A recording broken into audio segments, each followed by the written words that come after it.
Hello, AP Stats students. This is a lesson explaining the concept of standard deviation. Standard deviation is one of the top 5 concepts in all of statistics. We will use it all year long. It's a very, very big deal.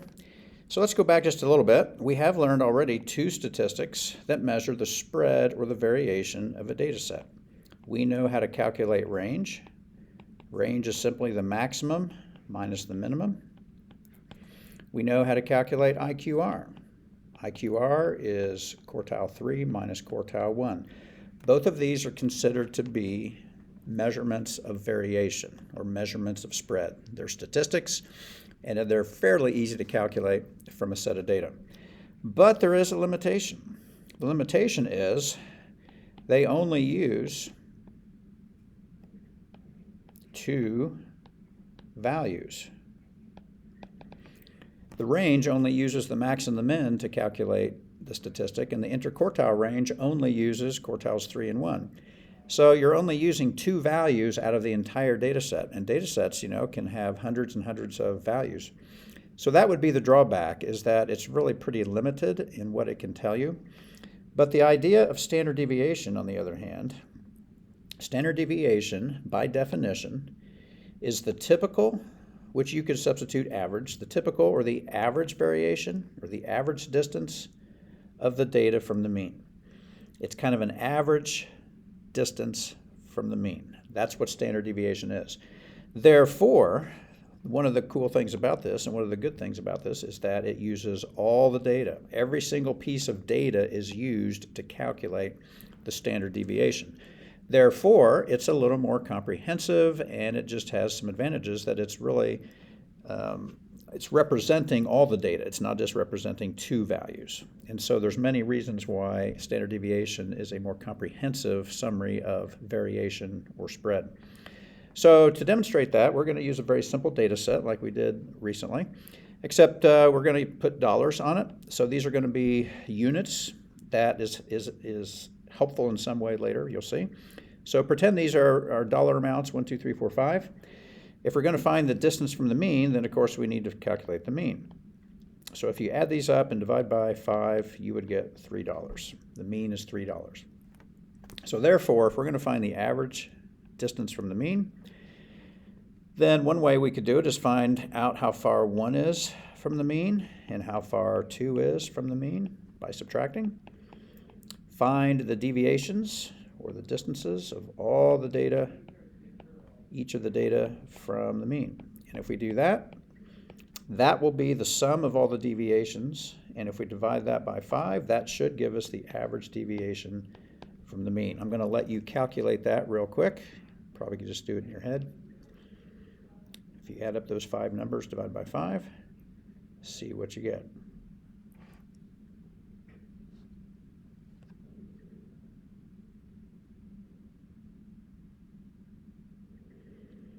If you do it correctly, you will find out you get $0.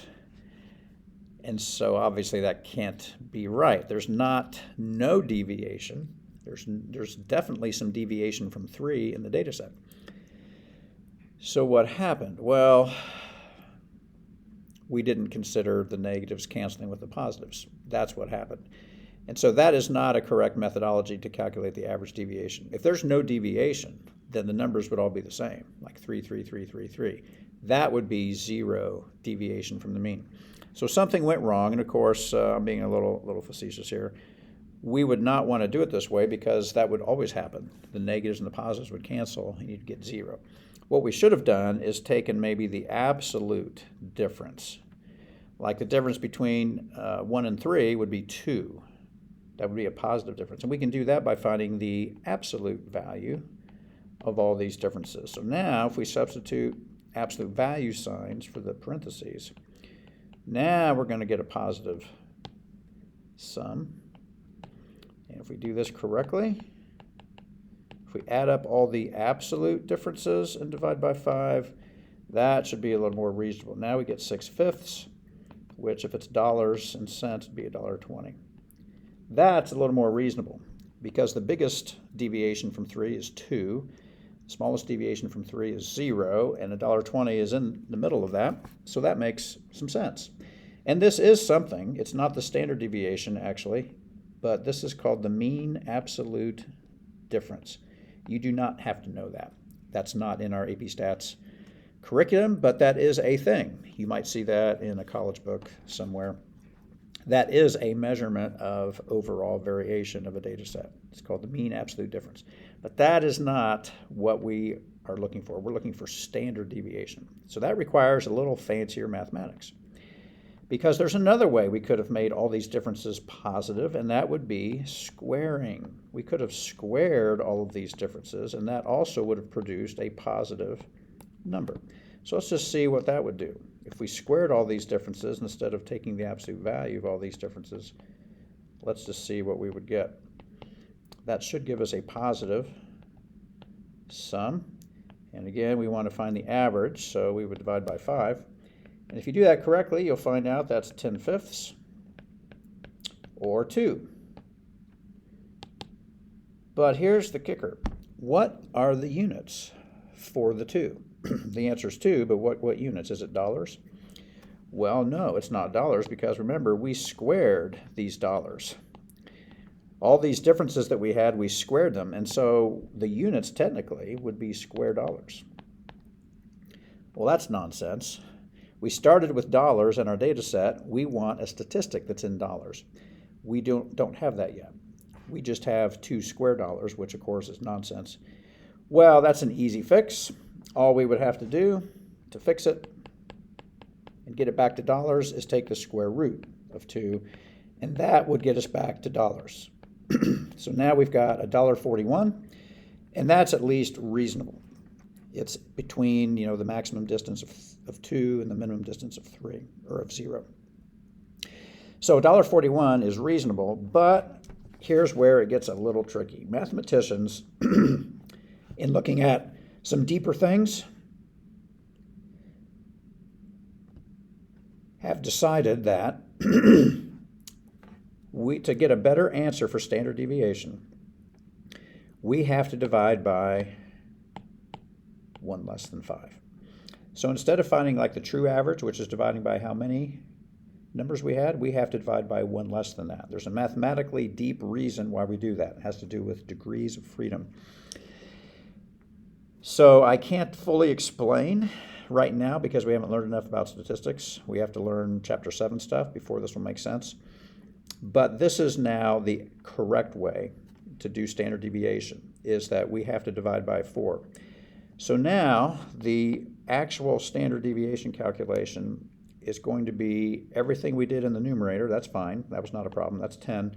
But we're going to divide by 4 instead of 5, and we're going to take the square root again and get back to dollars. And $1.58 is the standard deviation of this data set.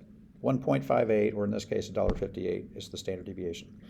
So we had to make that little adjustment in the denominator to make it correct for the bigger ideas that we have to consider, which unfortunately we can't fully grasp right now. So you're just going to have to take it in faith that dividing by 4 is correct instead of dividing by 5. But we can still call it an average. I know it's not dividing by 5 like you're used to, but we can still call it an average. So we can still say this is the typical deviation from the mean, $1.58. So if you did this on your calculator and you typed 1, 2, 3, 4, 5 into list 1, and you did what we did the other day, which is one variable stats, you will see that SX, or the standard deviation of all the x's, SX is 1.58, rounded off. That's what you get, and this is how you get it. So let me summarize this by producing the formula for this. Let's go back and remember how we actually got $1.58. Well, the first thing we did is we took every individual x, which I will label as x sub I for an individual x. We took every individual x, and then we subtracted the mean of all the x's, the $3, from that. X bar is the symbol we use for mean. We took those differences, we squared them, and then we added them all up. Sigma is the symbol we use for add them all up. So we added all those squared differences up. Then we divided not by 5, but by 4. So we divided by 1 less than our sample size. So 5 minus 1. And then, of course, if we just left it there, that would be square dollars. We had to take the square root to get it back to the units that we started with, which was dollars. And this is the formula for standard deviation. And it is on your formula sheets. I think it's the second formula that you have on page 1 of your formula sheet. So if you would ever have a need to calculate standard deviation by hand, this is how you would do it. Truth is, we pretty much 100% of the time are going to find standard deviation by doing it on our calculator. Or when we get into more difficult things, we will just be given the standard deviation, and we will have to perhaps understand it and explain and talk about it. So the big idea, the main idea, is what I highlighted back here, that standard deviation is the typical or average variation from the mean. This is the definition, the working definition that I would want you to be able to articulate to anybody that would come up and ask you, hey, what's standard deviation? This is what it is. It's the average deviation from the mean. The average deviation from the mean, the typical distance that the data is from the mean. All right, so that's the formula, even though you probably will never have to do it by hand, but you would need to be able to do it on a calculator, and then you'd need to be able to understand what it is and explain what it is. And let me just go just a little bit deeper for those that are still kind of bothered by the fact that we divided by, by 5 instead of 4. So let me just see if I can explain why dividing by 4, not 5. This is a weak explanation, but it kind of gets at the general idea. When we looked at this data set, 1, 2, 3, 4, 5, it's a very simple data set, but 3 was the mean. So one of the numbers in the data set was actually the mean. So how about this question? How many pieces of data in that data set actually differed from 3? Well, there's 1, 2, 3. There's only 4 numbers that have a deviation from 3. That's kind of sort of almost why we divide by 4. That's the essence of why we divide by 4, not by 5. Because there's only 4 numbers that actually differ from 3. That's why we divide by 4. That's not a complete, mathematically deep answer, but that's sort of kind of why we have 4 degrees of freedom. There's only 4 numbers in there that vary from 3. That's why we divide by 4. So that might get you by with an explanation of why we divide by 4 and not 5. So there you go. That's the concept of standard deviation. It's one of the most important concepts we have in all of statistics. We use it all the way through the year, all the way up until the last day. And it'll be on the final exam, or on the AP exam for sure. So that's it for today. I will see you back in class soon.